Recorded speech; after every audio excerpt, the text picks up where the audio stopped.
മൈതാന മധ്യത്തിൽ നിരന്തരം പന്തിൻ്റെ നിയന്ത്രണമേറ്റെടുത്ത് കളിയുടെ അജണ്ട തീരുമാനിക്കുന്ന താരമാണ് ലൂക്ക മോഡ്രിച്ച്.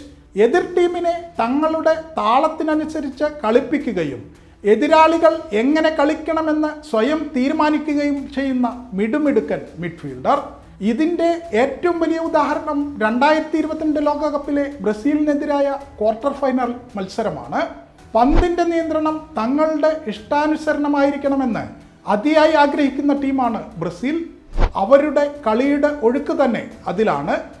അതുകൊണ്ട് തന്നെ പന്ത് കിട്ടിയില്ലെങ്കിൽ അവർ അസ്വസ്ഥരാവുകയും അതവരുടെ കളിയുടെ ഒഴുക്കിനെ തന്നെ ബാധിക്കുകയും ചെയ്യും. മാത്രമല്ല, നിരന്തരം എതിർ ഗോൾ പോസ്റ്റിൽ ആക്രമണം നടത്തുന്നതാണ് ബ്രസീലിൻ്റെ ശൈലി.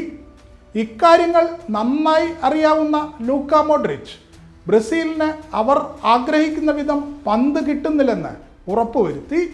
അവർ ആഗ്രഹിക്കും വിധം ആക്രമണം രൂപപ്പെടുത്താനുള്ള അവസരം നൽകാതെ മിഡ്ഫീൽഡിൽ കെട്ടിയിട്ടു.